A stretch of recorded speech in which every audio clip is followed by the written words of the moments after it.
클린스만호가 2023 아시아축구연맹 카타르 아시안컵 최종 모의고사에서 귀중한 승리를 챙겼습니다. 사실상 4대0의 승리였지만 심판들의 오락가락 판정으로 결국 1대0으로 마쳤습니다.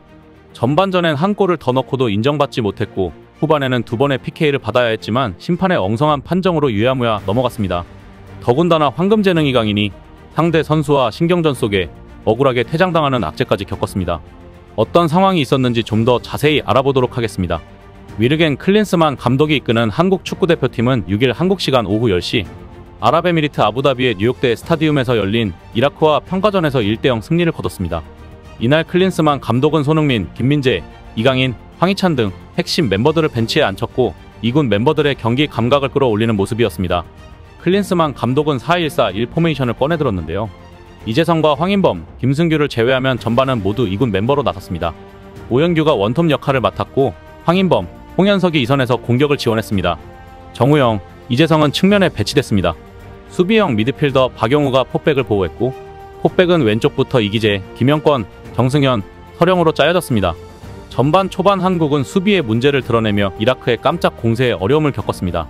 특히 센터백으로 나선 정승현이 2번의 결정적 찬스를 그냥 내주는 모습이 문제였습니다.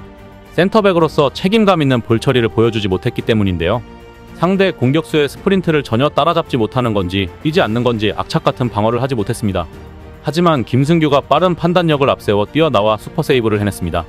한국도 반격에 나섰는데요. 전반 19분 서령우가 상대 페널티 박스 안에서 집중력 넘치는 수비로 공격권을 가져왔고 이어 크로스를 올렸습니다. 정우영이 날아올라 헤더 슈팅을 날렸으나 골키퍼 정면으로 향했습니다. 전반 23분엔 이기재의 날카로운 크로스를 받아 오영규가 오른발 논스톱 슈팅을 시도했지만 이번에도 슈팅은 골키퍼 정면으로 향했습니다. 전반 28분에는 엉성한 판정이 나왔는데요. 서령우가 동료를 활용한 연계 플레이로 우측면을 파고든 후 날린 컵백을 오영규가 골문 앞에서 오른발을 대어 골망을 흔들었으나 골로 인정되지 않은 것입니다. 오프사이드도 아니었고 별다른 파울 상황이 카메라에 잡히지 않았으나 심판진은 아쉽게도 득점으로 승인하지 않았습니다. 한 골을 도둑 맞은 한국은 기어이 선제골을 만들어냈는데요. 전반 39분 우측면에서 서령우가 내준 볼을 박스 외곽 우측면 지역에서 이재성이 환상적인 왼발 무회전 중거리 슛으로 이라크 골망을 갈랐습니다. 우측 크로스 상황에서 이라크 수비진이 순간적으로 골문 쪽으로 쏠린 상황에서 이재성이 클래스가 다른 슈팅을 보여준 것입니다. 후반 시작과 동시에 한국은 주전 카드를 대거 꺼내들었습니다. 캡틴 손흥민을 비롯해 조규성, 이강인, 황희찬, 김민재 등 핵심 멤버들이 총출격했는데요. 무엇보다 정승현을 빼고 김민재가 들어오니 팀의 안정감이 확 사는 모습이었습니다. 김민재는 상대의 공격을 사전에 차단하고 수비 지역을 넓게 쓰며 공격에 힘을 불어넣었습니다. 이라크 진영 페널티 아크 부분에서 터진 조규성의 오른발 강슛이 박스 안에 있던 이라크 수비수의 팔에 맞고 아웃되는 상황이 나왔으나 파울이 선언되지 않았습니다. PK가 나왔어야 하는 순간이었습니다. 후반 20분에도 손흥민이 이라크 수비 배우를 깨뜨리며 골문 앞까지 돌파해 이라크 수문장 하산의 손에 걸려 넘어지는 장면이 나왔으나 역시 페널티킥으로 선언되지 않았습니다. VAR이 가동되었다면 명백히 페널티킥이었을 상황이었습니다. PK를 2번이나 인정받지 못하면서 2골을 도둑 맞은 셈이었습니다. 후반 41분에는 대표팀 미드필더 이강인이 레드카드를 받는 일도 있었는데요. 이강인이 이라크의 아흐메드 야하와 우측 전방 라인에서 볼 경합을 벌이다 신경전이 있었습니다.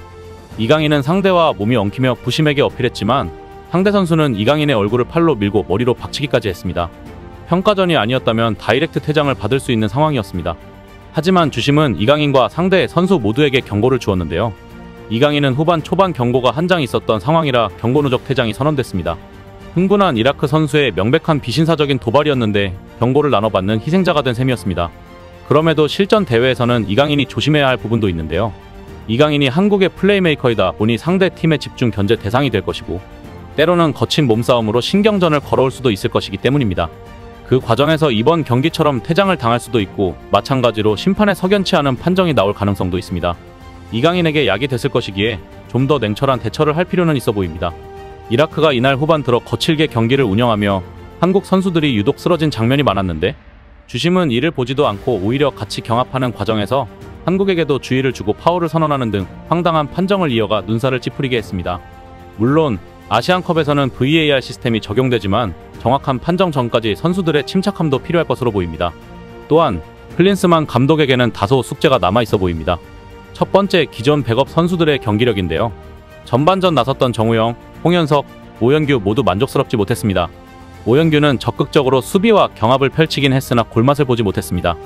오는 12일 개막 후 약 한 달간 이어지는 대회 기간을 고려했을 때 예상치 못한 변수가 발생할 수 있습니다.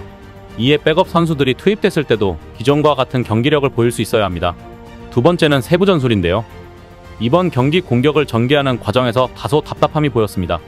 후반전 들어서 조규성이 수비를 끌어당기고 빈 공간으로 손흥민이 뛰어들어가자 이강인이 정확하게 패스를 찌르는 모습이 있었습니다. 하지만 이외의 위협적인 기회를 만들어내지 못했는데요. 좌측면에서 황희찬이 저돌적으로 돌파를 시도하며 번뜩이기도 했으나 추가골을 만들지 못했습니다. 우승 후보로 꼽히는 만큼 만나는 모든 팀들이 다수가 내려앉아 수비적으로 나설 가능성이 큽니다. 클린스만 감독은 이를 뚫을 수 있는 전술 조정에 대해 고민할 필요가 있어 보입니다. 일본 언론도 한국과 이라크의 경기에 많은 관심을 보였는데요. 아시안컵에서 이라크와 일본이 한 조에 묶여있기 때문이기도 하지만 한국의 전력을 탐색하는 모습도 보였습니다. 일본 매체 더 월드 웹은 7일 한국이야말로 아시안컵 최대 라이벌, 손흥민, 김민재, 이강인 등 재능 파워는 역대 최고라는 기사를 냈습니다. 한국과 이라크의 경기를 지켜본 뒤 올라온 기사인데요. 매체는 만약 결승에서 한국과 맞붙는다면 꽤 어려울 것이다. 지금의 한국도 해외파가 늘고 있어 재능적으로는 역대 굴지의 수준이라고 평가했습니다. 이어 수비에서는 바이엘은 수비수 김민재가 최종 라인을 통솔하고 파리 생제르맹 미드필더 이강인이 기회메이커로 크게 도약하고 있다. 전방에는 최고 에이스 토트넘 공격수 손흥민과 울버햄프턴에서 올 시즌 프리미어리그 10골을 터뜨린 공격수 황희찬, 월드컵 카타르 대회에서 떠오른 덴마크 미틸란에서 올 시즌 리그전 8골을 터뜨린 대형 공격수 조규성 등 개인 능력은 높다. 중원에는 세르비아 지베즈다에서 뛰는 황인범, 벨기에 헨트에서 뛰는 홍현석 등 기술력 있는 미드필더들도 즐비하다고 분석했습니다.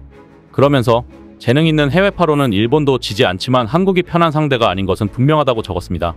이 기사에 달린 댓글을 살펴보면 이라크전에 대한 반응이 드러나는데요. 한국 대 이라크 봤는데 한국팀 마무리가 너무 심했어. 한국은 후반에 전설인 S급을 투입했지만 한 점도 넣지 못하고 혼자 레드로 퇴장. 무엇보다 경기 내용이 형편없다. 오늘 시합 보고 결승은 일본 대 이란이나 호주가 될 확률 높다고 생각해. 어쩌면 16강에서 한국과 맞설 가능성도 있겠네. 지금 한국의 팀력으로 이란, 호주를 이길 수 있을 것 같지 않다. 손흥민도 희찬도 우수한 중원이 있어야 빛나는 선수니까 일본에 있었으면 기능했겠지. 오늘 이라크전을 봤는데 거기까지 공격의 다양성도 없는 것 같았다. 반대로 일본과 싸우는 이라크는 딱딱하게 굳혀 카운터라는 전법이 있었다. 아마 일본 상대에게도 같은 일이 올 거라고 생각하기 때문에 카운터만 조심하고 있으면 어떻게든 될 것 같아. 한국은 옛날에 비해 테크닉 있는 선수가 늘었지만 그때만큼의 힘이나 피지컬 강한 선수가 줄어든 것 같은 생각이 든다. 솔직히 박지성이 있을 때 쪽이 더 무서웠다. 이라크전 봤는데 친선 경기라고는 하지만 저 정도로는 제2그룹으로 보던 이란, 호주, 사우디도 이길 수 없을 것 같네. 불쌍하지만 목표로 하고 있던 일본전은 거의 없겠네. 아마 한국은 결승까지 가기 전에 다른 나라에 져서 일본과 마주치지는 않을 것입니다. 한국은 손흥민이 없으면 무섭지 않네요. 라는 반응이 있었습니다. 아시안컵에서 이젠 일본을 꺾어줘야 할 이유가 더욱 분명해지고 있습니다. 이상 시온TV였습니다.